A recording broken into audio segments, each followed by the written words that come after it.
Viu, Jefferson? Pronto.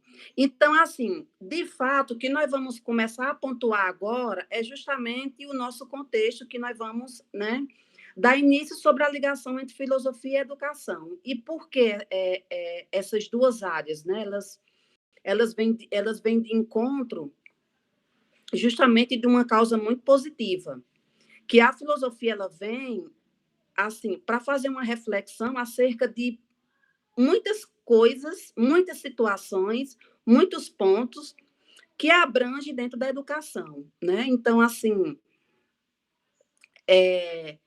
uma pronúncia aportuguesada que é the way, esse the way aí, a gente vai ver ele muito em educação matemática, viu? Ele dá uma passeada lá em educação matemática. Então, assim, ele é americano e, assim, foi um cara incrível, porque assim, ele passeia em várias áreas, né? E ele traz o ponto de vista dele na questão de que a filosofia pode ser defendida, como eu já tinha falado, como uma teoria geral dentro da educação. Então, quem for partir aí, quem ainda pensa em ou numa graduação ou numa pós, que abordam sobre a questão da, da pedagogia, vão se deparar muito com essa questão dele traz da filosofia ser uma teoria geral dentro da educação. E aí eles vão pontuar vários tipos de filosofia, vários tipos de ideias e questionamentos, né? E, dando continuidade, ele pontua o seu ponto de vista e, diante desses questionamentos, ele fala o seguinte, e aí a gente vai se deparar um pouco e vai questionar e debater, por quê, né? Em que se baseia a filosofia da educação, né? O que a filosofia da educação, na opinião de vocês, o que essa filosofia da educação ela veio trazer, eu vejo assim, de suporte para a gente como profissional da educação. Então, se alguém lê o texto e eu acho que desde o início, até chegar nessa pergunta que o próprio texto traz, e pontuando o que eu tinha falado para Lucas, né? A gente tem que ver que ela vai trazer vários questionamentos, várias respostas. Vai ter resposta que não é resposta, vai ter resposta que traz uma pergunta, mas é importante saber, né? O que o texto clareou ou não, em que se baseia a filosofia da educação? O que ela, assim, qual é a base dela? O que ela traz como base que vai dar sustentação para ela de fato ser estudada, né? Por que ela é uma disciplina dentro da pedagogia? Porque ela é uma disciplina dentro do mestrado ou de um doutorado de educação. Porque quem for estudar educação, quem for dar segmento dentro da educação, vai estudar filosofia. Então, eu queria algum questionamento de vocês, ou até mesmo uma própria pergunta que trouxe para vocês. E aí, viu? Eu quero ouvir Rita, Samuel, Jefferson.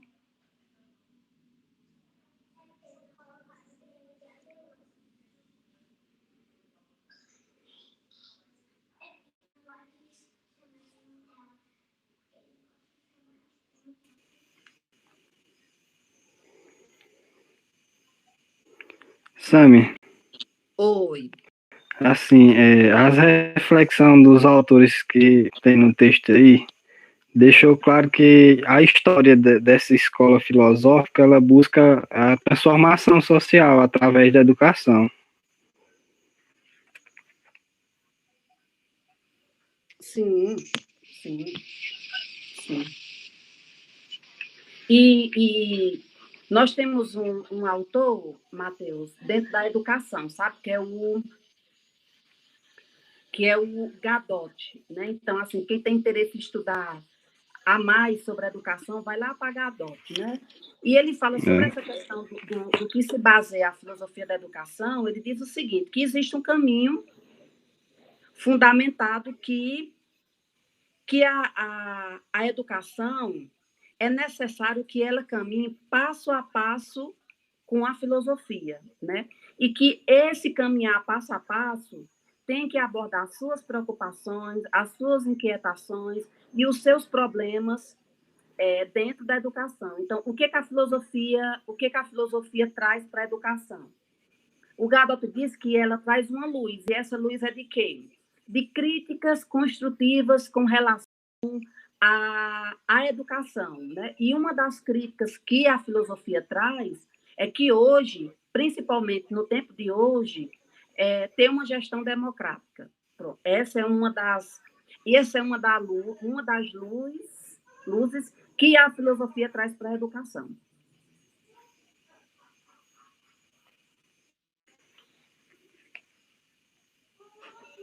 Sabrina, você falou que sua resposta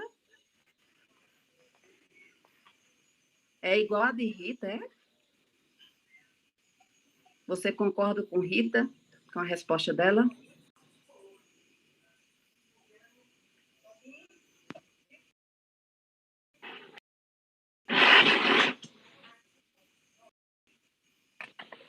Ah, com a de Mateus, certo. Certo.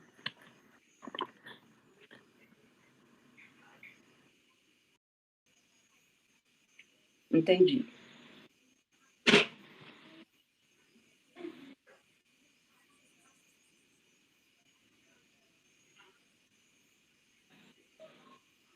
Só consegui entrar agora. Tá certo. Vamos brigar?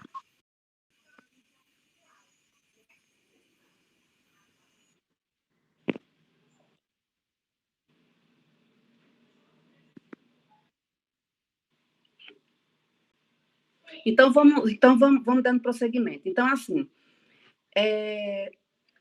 alguém mais vai falar alguma coisa sobre a questão da filosofia, em que ela se baseia, a filosofia da educação, ou vamos prosseguindo?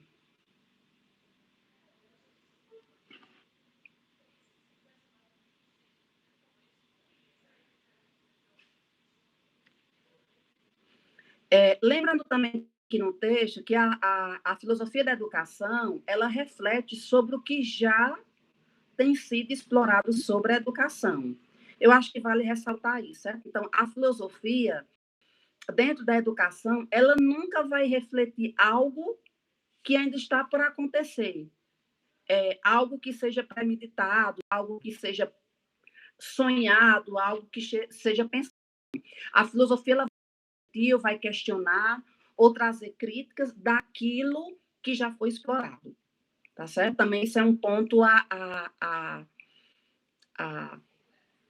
falar, porque ela vai trazer reflexões sobre o quê? Sobre o papel do aluno, sobre a prática do professor, sobre a estrutura da escola, tá entendendo?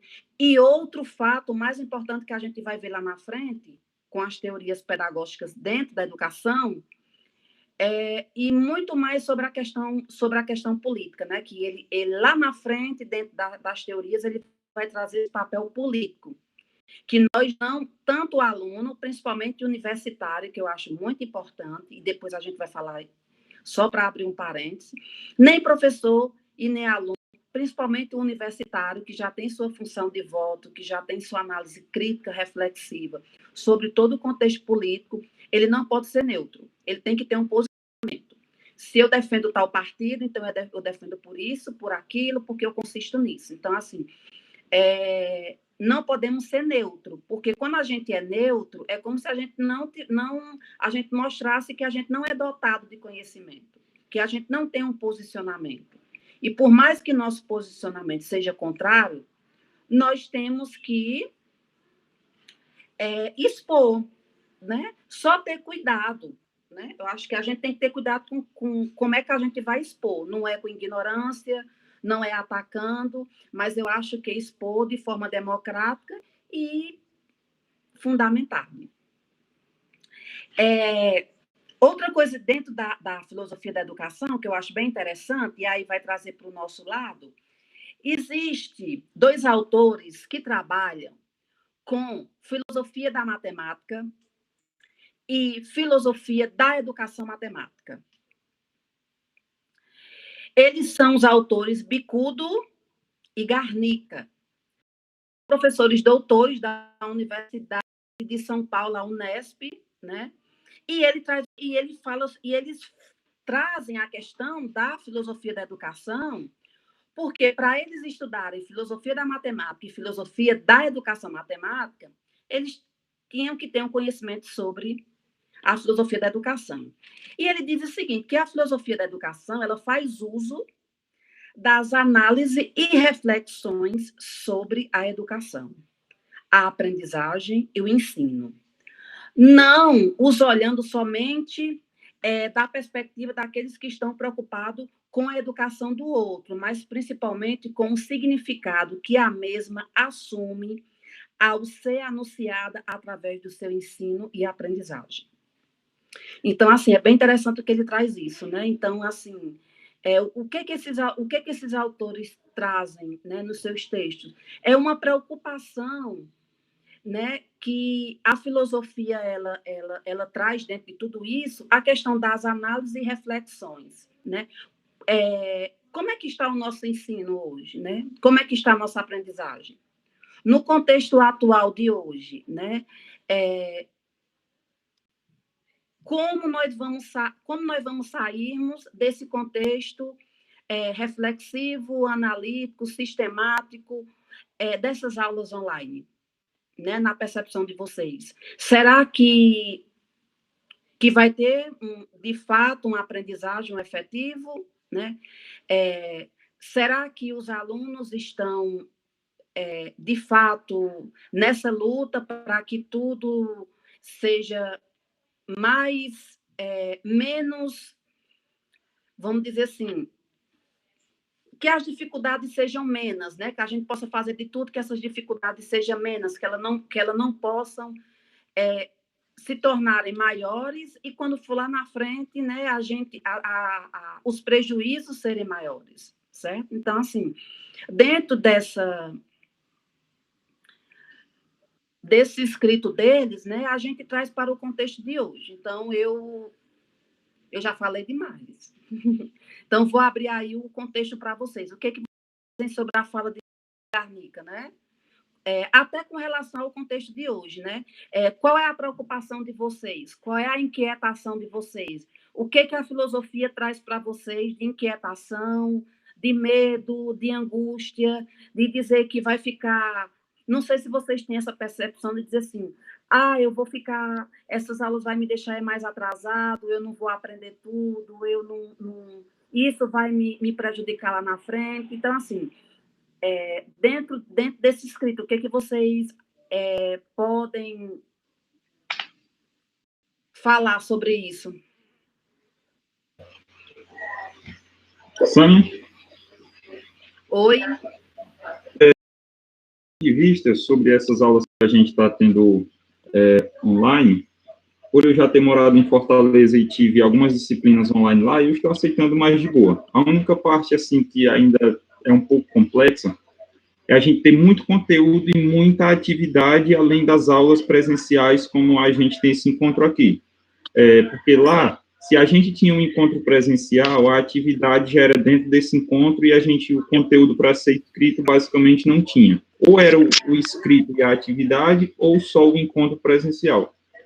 E aí o que eu percebo é que a gente ainda tem muito essa paixão pelo presencial, né? Por estar em sala de aula, com os colegas, debatendo lá.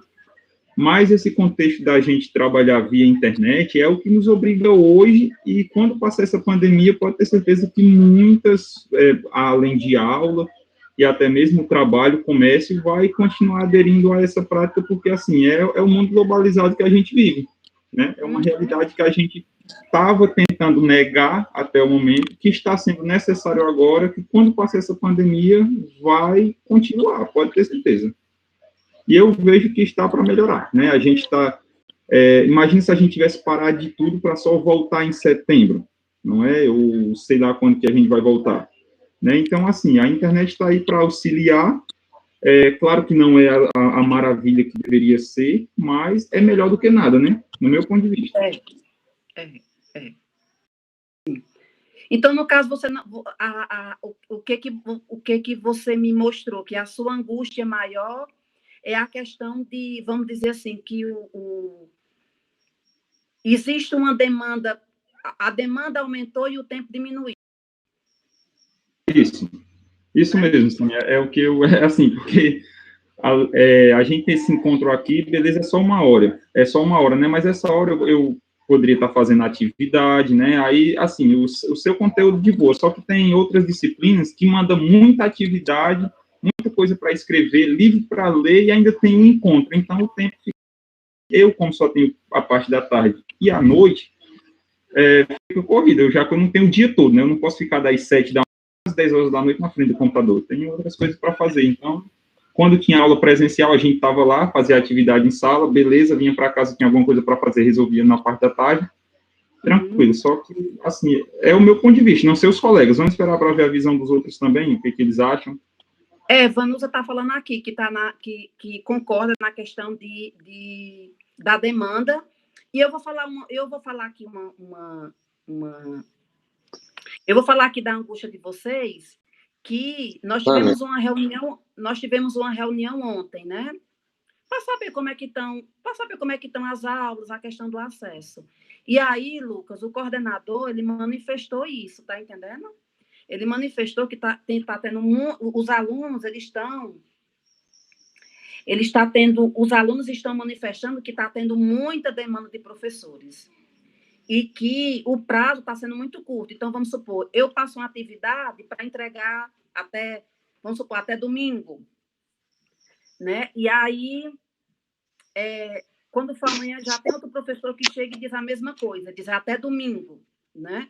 E aí, eu, com o meu raciocínio, conversando com o coordenador, de ter uma pausa, vamos supor, não toda aula tem atividade, tá entendendo?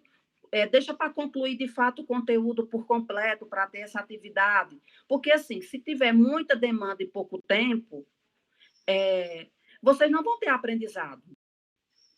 Vocês não vão ter aprendizado, sabia? Porque vocês estão fazendo uma coisa corriqueira, né? E outra decisão que foi feita dentro da disciplina, como foi comunicado, que a gente vai se encontrar agora nas terças-feiras, segunda-feira, vocês se organizarem, que é o mais importante de tudo, viu, pessoal? Disciplina, ter um horário. Eu comecei essa semana a ter esse horário, porque eu estou fazendo um curso e eu tenho que ter um horário, eu tenho que ter uma disciplina, mas dentro disso eu preciso.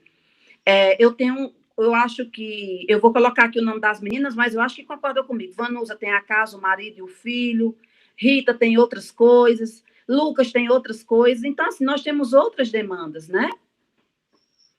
E que nós estamos passando, de uma certa forma, por um momento muito angustioso. Tem dia que, às vezes, a gente não quer fazer nada, né? Tem dia que a gente está de saco cheio de ficar dentro de casa, de não poder ir para nenhum canto. Então, assim, também tem que trabalhar, pessoal, o lado socioemocional da gente, certo?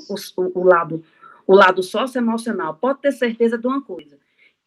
Quem não tiver o vírus, quem não pegar o vírus, a probabilidade de ter outra doença vai ser assim, em torno de 90%. O quê? Síndrome do pânico, porque ficou com medo de pegar o vírus, porque ficou muito perfeccionista, muito higienizado, então pode ter síndrome do pânico. Desenvolver ansiedade, eu não sei se é uma coisa que eu não sei se é com vocês, mas a gente já fica, eita, e a aula de noite? Eita, e o trabalho? Eita, e o trabalho para domingo? Já está chegando. Eita, eu vou ter que... E é para enviar o trabalho na plataforma, é via e-mail. Eita, não deu certo. Então, a questão da ansiedade, e quem tem pode aumentar, né? A questão da depressão, porque muitos aqui querem visitar os familiares e não podem, né? Então, assim, vai desenvolver algumas coisas. Eu sei que eu vou desenvolver mais ainda é a questão da minha vista, viu? Porque está altamente cansada. Sâmia, já é o seguinte, tá chegando o ponto que muitas vezes eu vou deitar, não consigo pegar no sono, né? Tipo, fico 1 hora rolando pra lá e para cá, não consigo pegar no sono, fico pensando em um monte de atividade que tem para fazer. E muitas vezes, quando eu sento na frente do computador para fazer um plano de aula, alguma coisa do estágio, aí não sai nada, eu não consigo pensar em nada. É preciso assistir um monte de vídeo no YouTube, ler um monte de artigo para ver se eu consigo criar alguma ideia, porque eu fico naquele pensamento e quando venho fazer, eu não sei o que acontece, trava. Aí eu acho que mais isso é a pressão também da gente ter muita coisa para fazer, um espaço de tempo muito curto, é atividade 1, atividade 1, é um trabalho para fazer.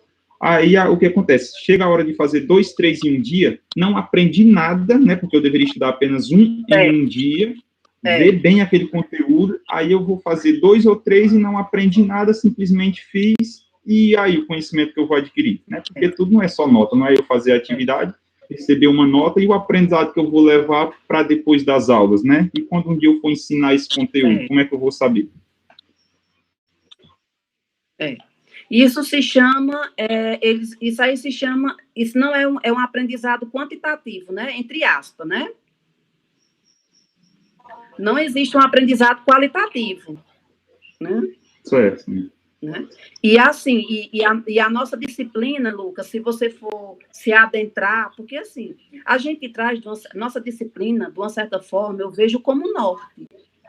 Então, o que vai diferenciar cada disciplina, Lucas, é você. Tá entendendo? Eu passar esse texto, Lucas, e você estudar, e você se aprofundar. Alguns links que tiver no texto, é o que eu faço, sabe? Até eu faço isso. Eu trago o texto, e às vezes ele traz algumas coisas, eu vou me aprofundar. Então, isso aí é além do texto. E muitas vezes você fica com uma leitura muito superficial. E, Lucas, eu posso lhe dizer com 100% de verdade mesmo sobre a questão. Essas disciplinas pedagógicas, essas leituras que vão lhe dar autonomia para um bom vocabulário, para uma boa atuação, para se expressar, tá entendendo? E essa leitura, ela tem que ser válida. Essa leitura, ela tem que você fazer essa leitura, refletir, e lá na frente, quando você precisar de algum argumento, esse texto, essa sua leitura, tá entendendo? Ela trazer como um subsídio, né? Para você questionar, debater, se posicionar, tá entendendo?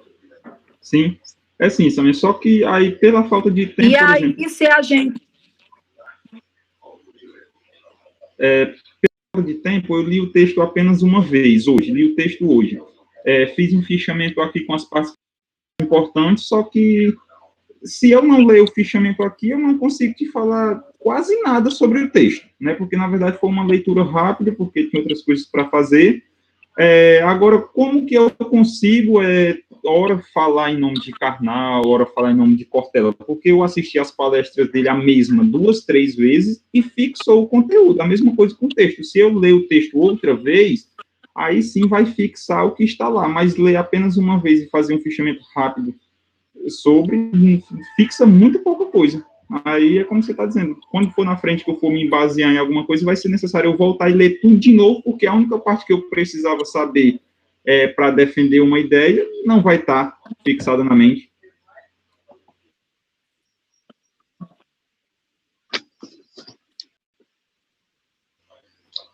Sam? Isso é. Oi. Tá ouvindo agora? Tô sim.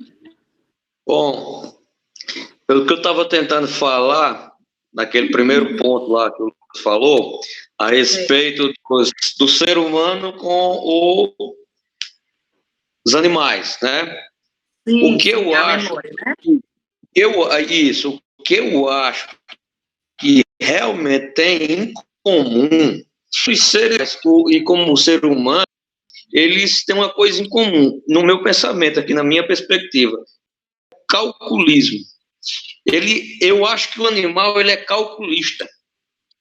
Porque o negócio é o seguinte, o ser humano, no tempo da lança, como Lucas falou, né, que ele projetou fazer a lança, como ele sabia que aquilo ali ia perfurar, que aquilo ali ia se tornar uma arma para ele. Então, eu tenho certeza que o ser humano, dos nossos ancestrais, lá para trás mesmo, onde dá pedra mesmo, que as primeiras lanças foram criadas pela pedra, né?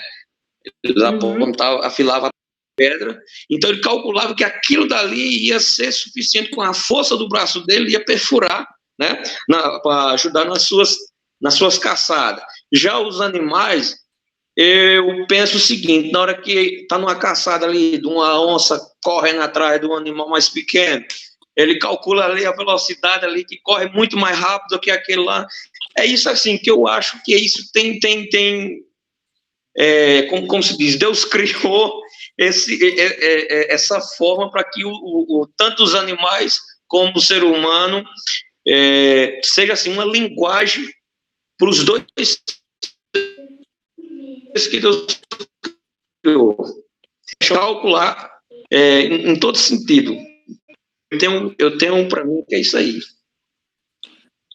Não sei se todos concordam.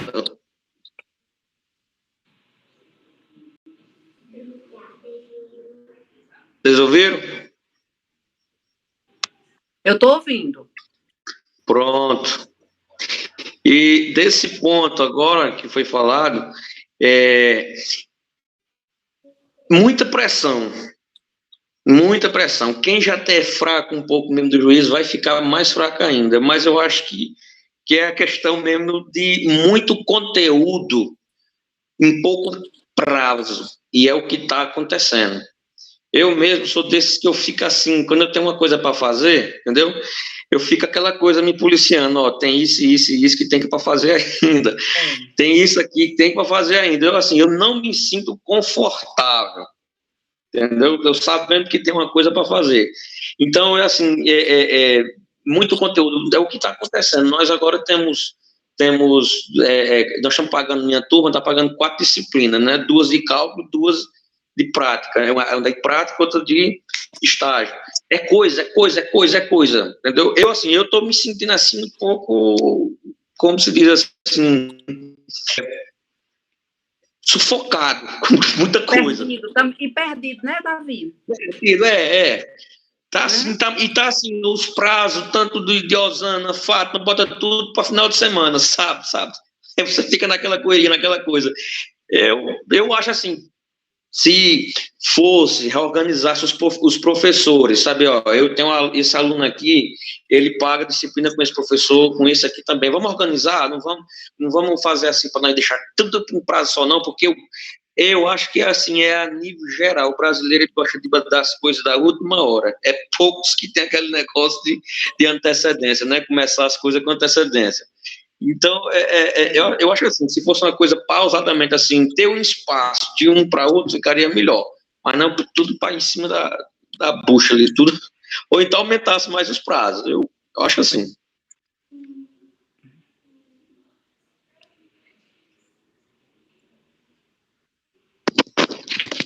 Eu não sei se os colegas acham a mesma coisa. Luciana, quer falar alguma coisa sobre alguma angústia que você está passando nesse momento com as disciplinas, se você tem alguma coisa, porque nós estamos refletindo aqui em cima de uma citação de Garnica e Bicudo, do que a filosofia traz, né? Sobre a questão das análises e reflexões, né? De todo o contexto da educação, e nesse momento nós estamos passando pelo momento de uma certa forma frustrante, né? Nós fomos pegos de surpresa, né? Essa é a verdade, e a situação é muito séria, né? E, gente, a gente também não pode deixar de lado que nós temos outra coisa preocupante, Davi, que se chama crise política. E o que é que tem a ver isso para a gente, né? Que a crise política, ela, de uma certa forma, ela vai respingar na educação, né? Ela vai respingar na educação, né? Porque se você for ver, nós estamos num governo que a educação está muito à margem. Ela está à margem. Hoje, o que está à frente, e logicamente tem que ser mais valorizado ainda, é a saúde. Então, assim, tudo que eles estão tendo é para investir na saúde, né? Mas aí nós temos uma crise política, uma briga de poder, uma briga de quem pode mais, quem pode menos, quem tem que ficar quieto, quem tem que se manifestar, e isso é preocupante para a gente, viu? Eu acho que nós temos. Eu estou falando bem filosoficamente. Nós temos um 2020 comprometido. A educação está comprometida, 2020. É, verdade. Está comprometida. Não é porque... Eu não sei, assim, logicamente que é comprometida, mas a gente tem que ter fé que tudo vai passar, que tudo vai melhorar. Mas, assim, a gente não vai voltar o que era antes. Verdade. E eu acho que ainda vai anos para voltar ao que era, viu? Uhum. Porque cada dia que passa aí não tem uma estabilidade. É só aquela coisa, não foi do meu jeito, vai, bota outra. Aí, ou seja, a coisa tem que criar um lodinho para poder dar certo. Porque quem entra, já entra com medo. Os ministros que entram, já entram com medo de acertar no trilho certo, porque se cair, está fora da casinha. Aí, quem tem o prejuízo é a massa, é a população. E e os desfavorecidos, né, Davi? Aqueles que estão à margem mesmo, né? O negócio está feio. Está feio. Eu dou até uma dica para vocês, como uma questão de desopilar. É uma questão de desopilar. É uma terapia que eu estou fazendo. Eu estou acompanhando, só para fechar aqui, porque senão nós vamos... eu estou acompanhando lives de pessoas que estão envolvidas na política. E pessoas que nem é do lado e que não é do outro. Está entendendo, Davi? E que traz um posicionamento para onde a gente possa, assim, se segurar e saber como é que está a realidade das coisas. Verdade. A coisa está preta. Né? E eu sempre... Alguém para desligar o áudio aí. O áudio está dando retorno do Sânia. Desliga o teu áudio, Davi. Certo.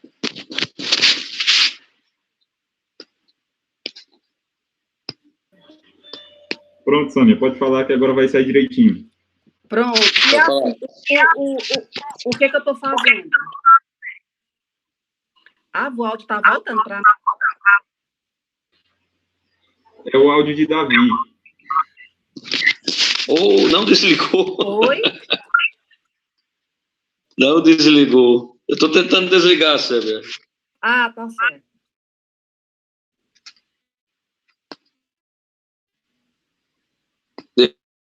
De volta, meu celular está doido. Pronto, Sérgio, mas não consigo. Não? Coloca o dedo na entrada do fone, Davi.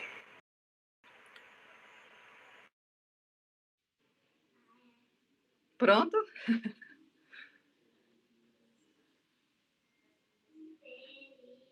Acho que deu certo, né? Então, assim, dentro da filosofia, então, como eu estava comentando assim, eu tô acompanhando algumas coisas que possam me dar segurança dentro do contexto da educação. Então, está tendo umas lives muito legal, né, que traz conhecimento, que traz subsídios, né, que a gente possa se inteirar da situação, né? E eu fico olhando como é que está a situação das universidades, né? Como é que está a questão dos concursos, porque assim está tudo paralisado, né? Seleções, vamos supor, seleção que era para ter agora meio do ano para a URC, então não tem possibilidade, né? Para outras universidades, concursos, seleções de doutorado, mestrado, então assim está tudo parado. Então isso é uma coisa que eu quero estar informada para saber da situação. Outra coisa que está tendo, assim, já é em vantagem, é a questão dos congressos, né? Os congressos agora, uns não estão cancelando, mas outros estão disponibilizando virtualmente. Então, a gente pode acompanhar, ver as palestras, né? E ir se inteirando, né? Acho que é uma forma também da gente aproveitar a situação de uma forma positiva. Sabrina, pode falar, eu queria ouvir sua voz.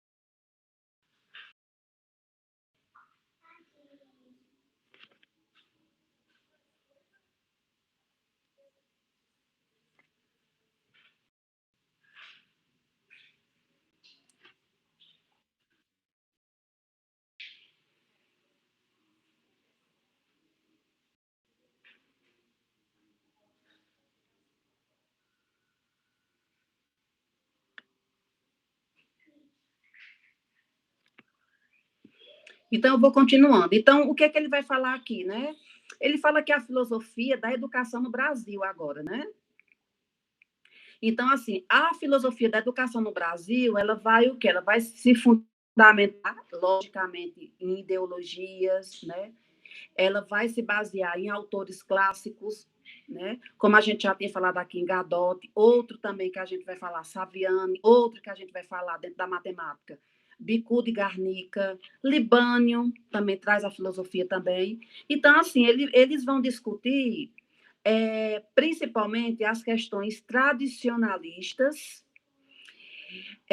dentro desse contexto.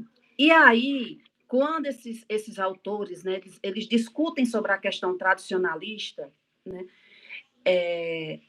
logicamente de uma forma crítica, construtiva, e dentro disso tudo, né, existiu e vem existir os direcionamentos. E esses direcionamentos, dentro da filosofia da educação, destaca-se, né, a educação progressista, né, que é um ponto central do texto. Então, a educação progressista no Brasil é um paradigma, é um padrão educacional que busca a mudança social através da educação.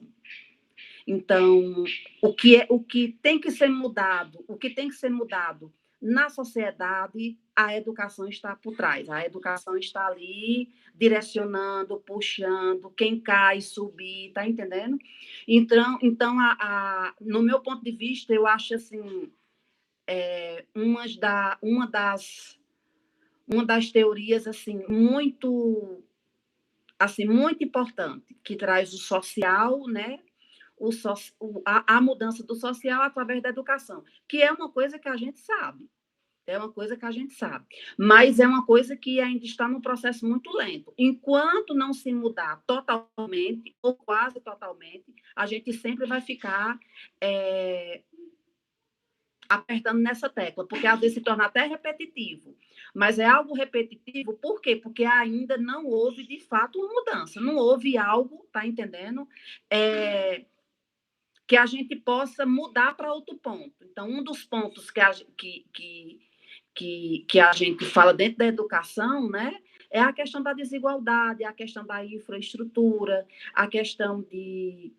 Acho que a infraestrutura é algo assim, muito importante que tem que ser visto na questão de o aluno chegar no espaço, né, e aquele espaço ele oportunizar tudo que o ensino possa trazer para ele de forma significativa, né? De uma sala de aula confortável, de laboratório, né? De banheiros, de quadra, de salas de estudo, e entre várias outras coisas. Mas aí a nossa realidade ela ainda não mostra isso, né? Assim, e quando a gente vai para a realidade de cidades pequenas, que é isso uma crítica minha, quanto mais pequeno, mais o olhar é desvalorizado politicamente, aí a gente fica entristecido. Quanto mais é na zona rural, quanto é mais, como eles falam, dentro do mato, mais é desvalorizado. E por que é desvalorizado? Né? Então, assim, a progressista, ela traz esse olhar para o social, né? E que só a educação pode mudar. Sâmia, Sâmia, tá ouvindo? Oi, estou. Dentro dessa educação progressista, eu acho que cabe uma frase de Immanuel Kant, acho que você já deve ter visto ou lido em algum local, que diz que o homem não é nada além daquilo que a educação faz dele. Né? Uma frase que eu gosto muito de colocar em minhas redações, todas que vou fazer, porque ela cabe em todo o contexto. Tudo começa pela educação. Não é? Eu acho que isso é o que está faltando aos nossos governadores hoje, educação, né? Saber o que realmente é importante, que o ser humano é importante, que não só a economia é o que move um país. Sem as pessoas, sem a saúde, sem a educação, não há economia, não é? Então, eu acho que é isso que falta. E quando você falou aí dessa questão do rural, da margem das cidades, que é menos desvalorizado, eles não visam muito, Samuel, ao meu ponto de vista, porque não trazem muita renda para eles, né, para a renda do município. Por exemplo, Campos Sales. Campos Sales, se você for ver, a renda que há em Campos Sales acho que 10 vezes maior do que Carmelópolis, essas agrovilas ao redor, tá entendendo? Por isso que o foco é mais a cidade, enquanto que os que estão na margem da cidade sofrem as consequências disso. Esse é o meu ponto de vista. Uhum.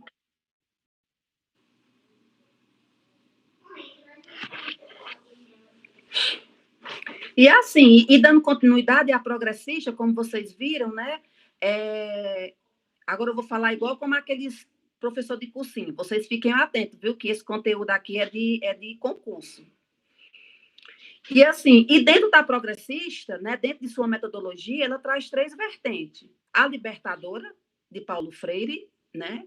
E aí Paulo Freire assim, trabalha muito com a questão do oprimido, trabalha muito com a questão, né? Graças a Deus, e ele trouxe um olhar em cima daqueles analfabetos, né? Que até hoje, que é uma modalidade de ensino que está se arrastando, gente. É muito triste. É a questão de jovens e adultos, né? Eu vejo a realidade de Campos Sales hoje, é um pingo de alunos, sabe, assim, que poderia ser até uma questão de estudo. Os alunos desmotivados, sabe, vão ali se arrastando. E por que isso, né? Porque assim, porque não tem uma política pública motivadora para esse público, tá entendendo? Então, assim, e defendido por Paulo Freire. Paulo Freire recebeu tantas críticas, né, de várias situações, vários contextos políticos, mas que ele levantou uma bandeira que hoje é muito significativo, né?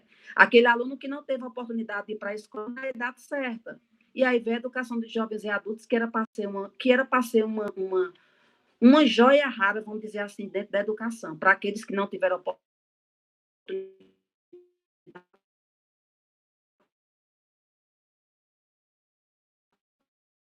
Porque eles, né, tinham o trabalho hoje, que se você for qualquer emprego que seja simples, hoje tem que ter um nível médio, né? Eu estava vendo quando saiu para algum concurso de algumas cidades, concursos municipais, né? Não menosprezando nenhuma categoria, mas o pessoal que trabalha, o lixeiro, né? O pessoal que trabalha nesses caminhões de lixo, ele tem que ter ensino médio completo, né? Ensino médio completo. E eu acho interessante que dentro desse contexto ele tem que ter um ensino médio completo. Mas hoje não tem uma política pública para esse pessoal que trabalha nesses caminhões de lixo, né? Pegando os lixos da cidade. Aqui de Campos Sales mesmo eu estava vendo, até uns dias atrás, os bichinhos tudo sem máscara, pegando esses lixos, né?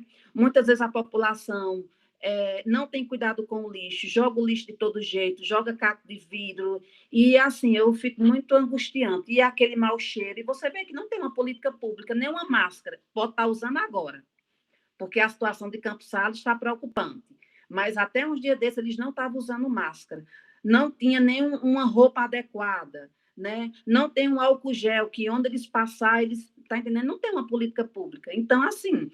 E voltando para a educação, né, tem a questão de jovens e adultos, que é uma luta de Paulo Freire, e que hoje ela vive muito, muito à margem.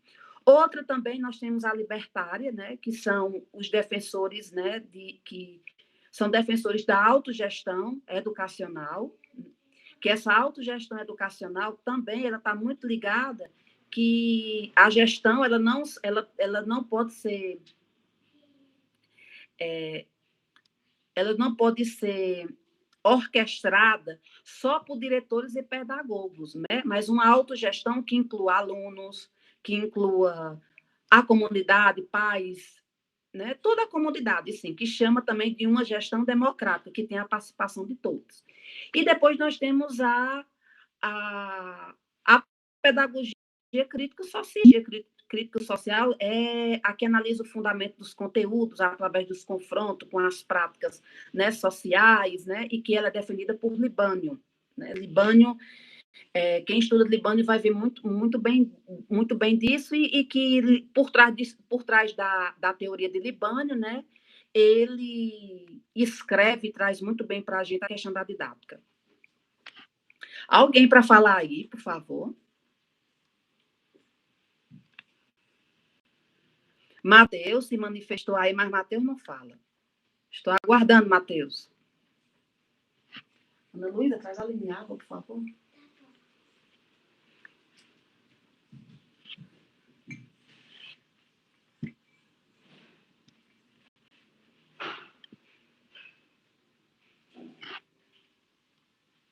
Alguém que vai se manifestar? Diga aí sim ou não.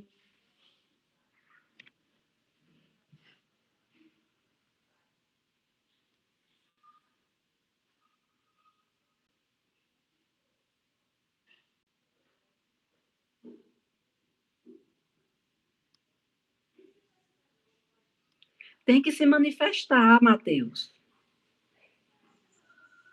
Então, isso quer dizer que você está concordando com tudo.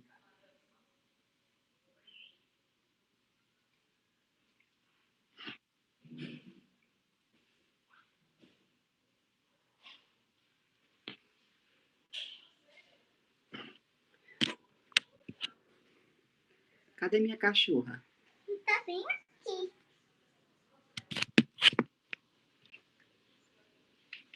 Gente, minha cachorra está aqui atrás de mim desde que começou a aula, viu? Só assistindo aqui. Ela está igual a Mateus, só ouvindo.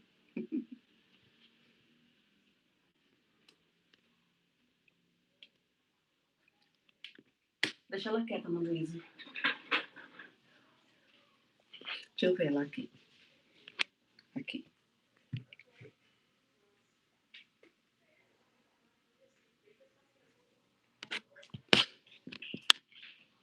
Lucas, alguma coisa para se pronunciar?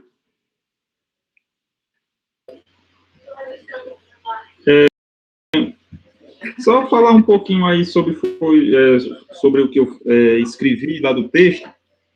Quando ele diz assim, que a pedagogia crítico-social tem como objetivo incentivar os estudantes a se tornarem pensadores críticos, capazes de interferir positivamente na sociedade, refletir sobre princípios éticos e solidários. Isso é o que a gente vê, que eu acho que pouco acontece hoje nas escolas, não é mais essa questão voltada para o pensamento, né, para os alunos serem críticos e interferir na sociedade, porque a gente vê passando muito conteúdo em sala de aula, ou então agora via internet, passando atividade, conteúdo, tem que finalizar o conteúdo, tem que finalizar o livro no fim do ano, senão não atinge aquele topo estabelecido lá no PPP da escola, no planejamento, e pouco se fala em sala de aula em os alunos interferirem positivamente na sociedade, né? Como que o aluno vai aproveitar esse ensino para mudar a vida dele e daqueles que estão ao redor dele, não é? Porque se ficar só no conteúdo e não falar, como você acabou de falar aí, sobre pedagogia crítico-social, a gente vai continuar alienado como já veio do passado e está sendo agora e vai estender para frente, Sônia. Lucas, outra coisa também que a gente deve pensar, as questões sociais, né? Eu acho que o aluno também deve estar sempre, o texto traz isso, né? Que o aluno também deve estar sempre atento às questões sociais, né? E que elas são essenciais para causar, né, uma mudança profunda na educação, né? Sim, com certeza, Sônia, até mesmo porque eles são o futuro, né? Uhum. É. Sabe? Ô, Mas assim, acho que na atualidade o Brasil vai seguir nada que venha de Paulo Freire. verdade. Eu acho que é uma realidade que nunca vai existir. Pode ser que mais na frente, mas tudo que advém de Paulo Freire, acho que como é toda essa pedagogia que vem dele, libertadora, essas outras aí, nada que venha dele eu digo que não vai ser aplicada, não. Assim, Davi, assim, você acha que ela não vai ser uma política pública que possa contemplar o Brasil todo, não é isso? Isso. Esse porquê os cabeças que fazem a coisa acontecer realmente, eles fazem é criticar Paulo Freire. Não é verdade? Eles fazem é criticar Paulo Freire. Aí, se eles são a máquina, são o sistema, é quem bota coisa para acontecer, não quer, faz a criticar, aí como é que isso vai fluir? Não é verdade? Verdade. Davi, assim, para ter uma política pública que contemple essa pedagogia de Paulo Freire, de Libânio, de Saviani, e como outros educadores, no contexto geral, ela vai ser difícil, principalmente agora. Né? Vamos dizer assim, não é a nossa esperança. A nossa sorte é que alguns professores, eles já contemplam e colocam isso em prática. Tu está entendendo? É como se fosse uma amostra na URCA, uma amostra na Federal, do Pernambuco, uma amostra na UFC. Então, cada um, Davi, vai plantando sua semente para poder ser colhida. Ou seja, não é verdade? Verdade. Né? Cada um fazendo a sua parte, né? Dando o seu exemplo. Dando o seu exemplo. Mas, assim, a nível nacional mesmo, assim, é só um milagre, é o meu pensar. Não, isso aí é certo. A nível nacional, por enquanto, não. Por enquanto, não. Deixa eu só falar aqui um detalhe sobre a questão de Paulo Freire. Depois vocês podem pesquisar. Isso é um relato. Existe um ator global chamado Marcelo Serrado. Ele foi um dos atores dentro da Globo que fez a maior campanha para Bolsonaro. É uma pessoa altamente influente. Dentro da campanha de Bolsonaro, ele era organizador de equipe. Tá entendendo? Então, assim, ele se reunia com grandes artistas. Não está tendo retorno? Tá ouvindo não, Jefferson?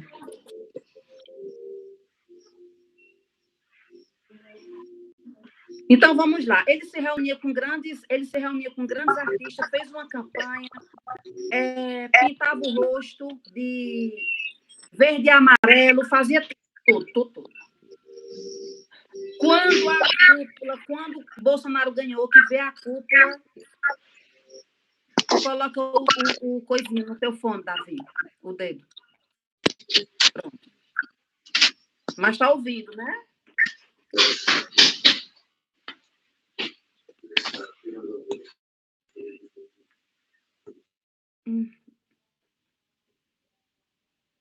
E assim, pessoal, quando montou a cúpula, né, dos ministros, né? Veio o ministro da Educação, e aí esse ator, ele dentro da campanha de Bolsonaro, né, começou a se frustrar.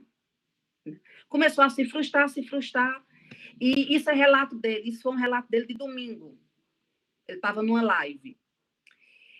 E ele se posicionou, ele disse, rapaz, o que foi que eu fiz? É assim, esse meu posicionamento, eu não estou vendo nada eficaz nem na cultura, nem na educação, e são duas coisas importantíssimas dentro de um ministério que possa, né, que pode ter mudança.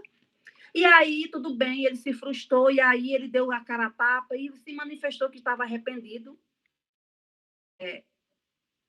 E aí ele foi para uma peça, ele estava numa peça em São Paulo, ele já tinha manifestado tudo de angustiante sobre a cultura, sobre a educação, sobre a arte, diante da gestão do presidente. E aí ele estava numa peça, quando ele menos espera, ele foi...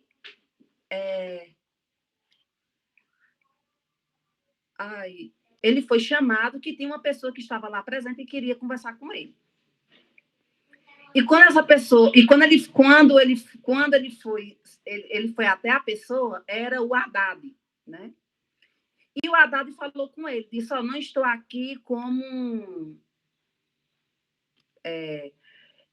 não estou aqui como candidato do PT ou como um partidário do PT. Estou aqui como Haddad, professor, estudioso, filósofo, e lhe dar os parabéns pelo seu posicionamento. Não sobre o seu posicionamento partidário, mas sobre o seu posicionamento com relação à arte, à cultura, à educação, que são algo que está sendo algo. Falou justamente sobre Paulo Freire, né? Que eles estão, no início da gestão dele, eles já estavam desconstruindo tudo que Paulo Freire tinha feito, né? E aí o Marcelo Serrado, né, se posicionou em dizer que como o brasileiro se alienou, né?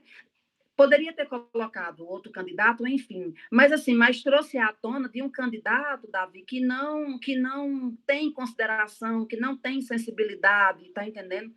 Pela educação, né? E é tanto que ele estava aí com um projeto, né, para tirar a plataforma de Paulo Freire, para não ser mais o patrono da educação.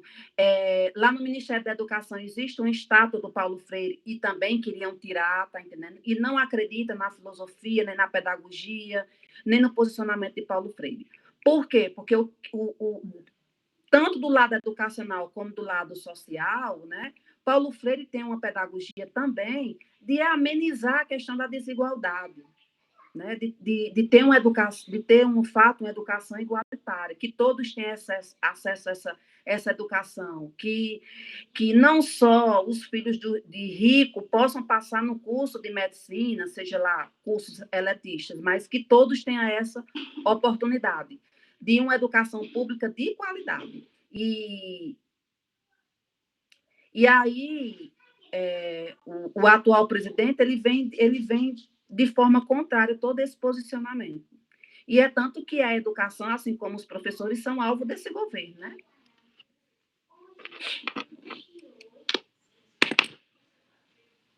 Ok? Mais alguém para falar?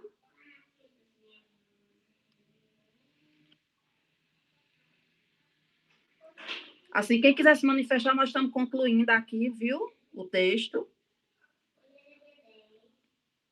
Alguém tem algo a falar? E aí vamos nós, né? E aí é uma pedagogia libertadora. Já está dizendo libertadora, liberta, né? Um ser livre, né? Um ser autônomo, né? Um ser social que possa criticar, uma gestão democrática, é tudo isso. E a pedagogia libertária, né? Ela surge dessa reflexão, ela surge de uma reflexão crítica ela já se preocupa com a formação do aluno, né, dentro desse processo educacional, né? A libertária é para a gente se libertar do autoritarismo, né? Para a gente se libertar de uma obediência extremamente severa, né? De relações opressivas, né? É isso. Como é que esse ser está sendo formado? Está entendendo? E assim, trazendo isso para a gente se depara muito com a questão de, vamos supor, essa libertária, ele disse que a gente se depara muito com professores justamente isso, né? A questão do autoritarismo, né? Só o professor é autoritário para manifestar os seus anseios, né? E o aluno fica só na obediência, e na extremamente obediência. Não é um ser, né, autônomo, como traz a pedagogia libertadora.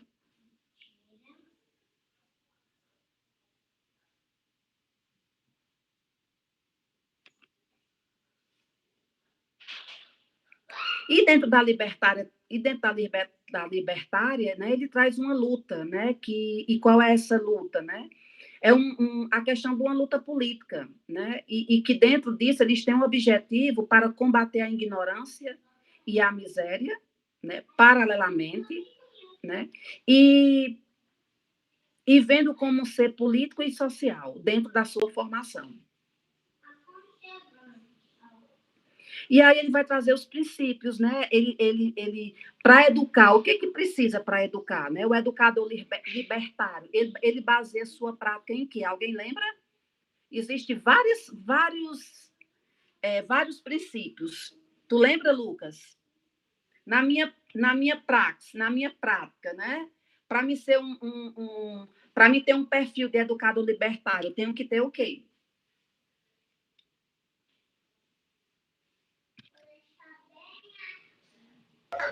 Alguém pode escrever aí também. Sâmia, eu não estou lembrado, não. Desculpa, fale aí. Se alguém lembrar.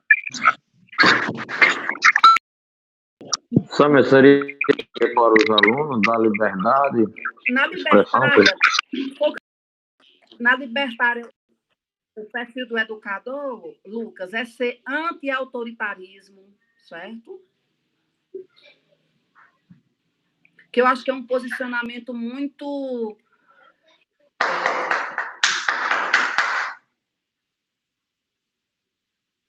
que é essencial, né?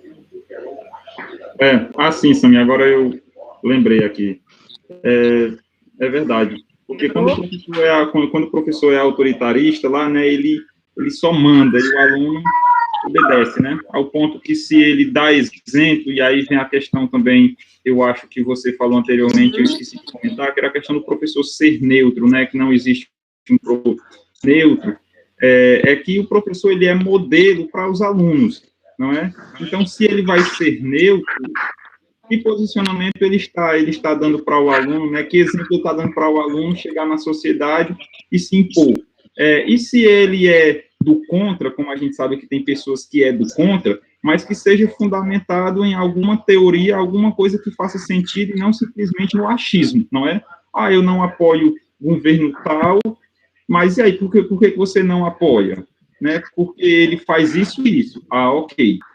Por exemplo, eu não apoio o Bolsonaro, eu estou falando agora como cidadão, né, como fazer parte da política, eu não apoio essas políticas dele, porque ele visa muito o lado da economia e deixa totalmente o lado humano, educação, o lado da saúde, o lado do meio ambiente de mão. Se para ele, foi uma discussão que eu tive, inclusive, com minha irmã, se para ele o PIB do Brasil crescer 10%, é uma maravilha. Ele não importa que a Amazônia foi destruída, não se importa que os índios morreram, não se importa que a população morra com o coronavírus, para ele só visa a economia. Né? É um modelo lá de Trump. Eu acho que ele quer ser tipo um clone do Donald Trump, lá dos Estados Unidos. Esse é o meu ponto de vista. É isso mesmo, Lucas. É o Bolso-Trump. Tá aí, achamos o nome pro cara agora.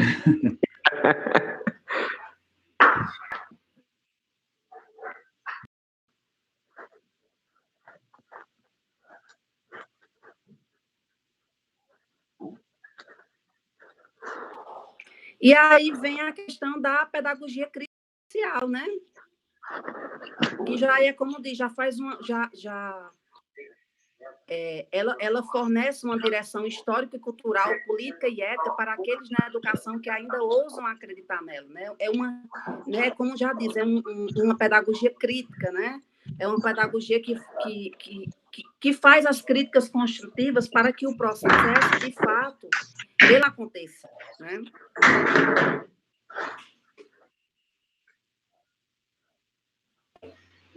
E Certo. assim, e muitas coisas são importantes dentro do texto, né, da pedagogia, dessa pedagogia crítico-social.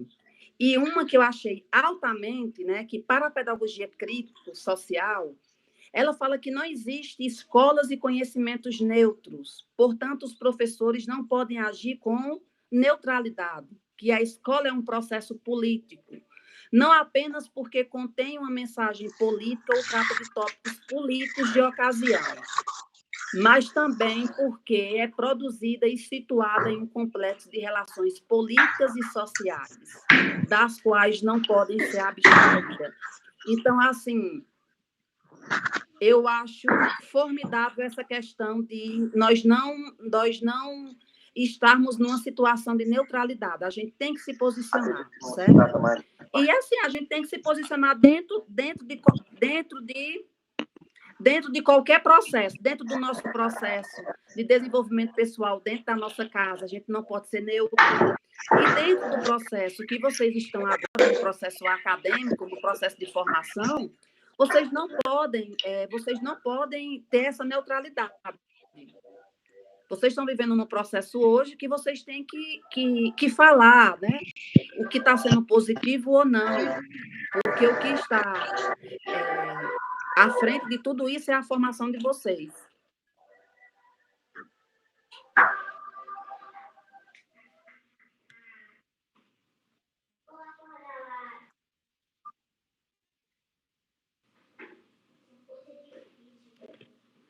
O texto fala muito quando ele diz assim, eu não sei se alguém procurou por significado dessa palavra, mas aí vai ficar, quem não procurou, vai procurar, quando ele diz assim, que nós não podemos ser incautos, e que essa verdade é uma prática política indiscutível e que se pretende amaciar a possível rebeldia dos injustiçados. Então, nós não podemos ser incautos, né? Isso está lá no texto. E que a pedagogia crítica social, ela prega, portanto, a compreensão da escola como espaço aberto ao desenvolvimento de uma política cultural. E essa política ela tem que conscientizar o aluno de sua existência, que o aluno, que vocês, né, é um ser político, é um ser crítico, é um ser responsável, é um ser compromissado por tudo que está à volta de vocês.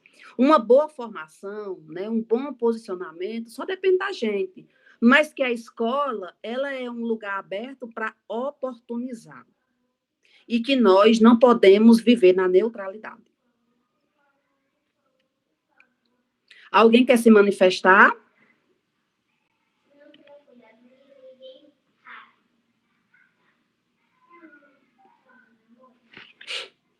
Ou fala agora, a gente encerra. Eu concluo aqui minha palavra, certo? E se alguém se quiser falar, pode falar aí, para enviar algum chat. Mas, desde já, eu agradeço a de todos, né, a participação. Eu acho que foi um texto muito válido para o nosso crescimento e até para o nosso senso crítico de refletir um pouco melhor, de conhecer as vertentes dentro da pedagogia progressista, né, que luta por uma transformação social através da educação, né, e que não podemos viver na neutralidade. E para a gente não viver na neutralidade, a gente tem que estudar, a gente tem que ler, estar atento às informações e que essas informações ela se concretizem em conhecimentos. E esses conhecimentos, eles só se concretizam através de nosso estudo, de nossas leituras, enfim. Sâmia, Oi. Eu gostaria de agradecer, tá, pelo texto aí e pelo seu tempo também disponibilizado.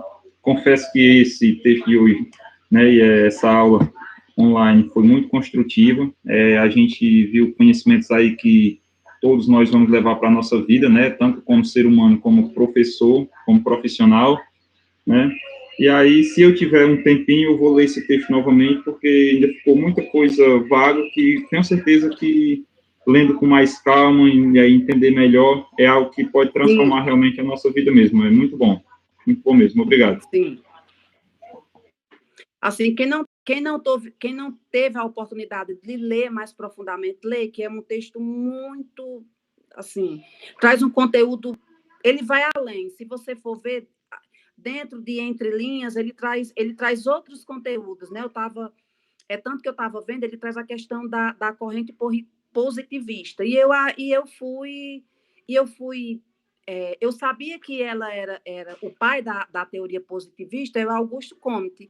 Só que aí eu não sabia tanto o que é que ela defende, né? Qual é o fundamento dela. E aí, dentro desse texto, eu fui atrás de saber, de fato, o que essa corrente positivista, que também ela é filosófica também. Então, o que ela defende, o que ela traz para a gente. E aí fica a dica para vocês também.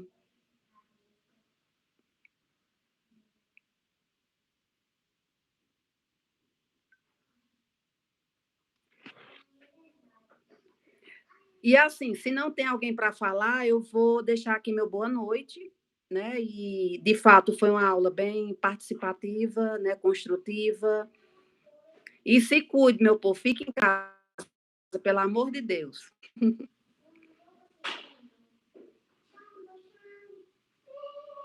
Vamos embora. Tchau, Sâmia. Boa noite para todos. Até mais. Tchau, pessoal. Boa noite.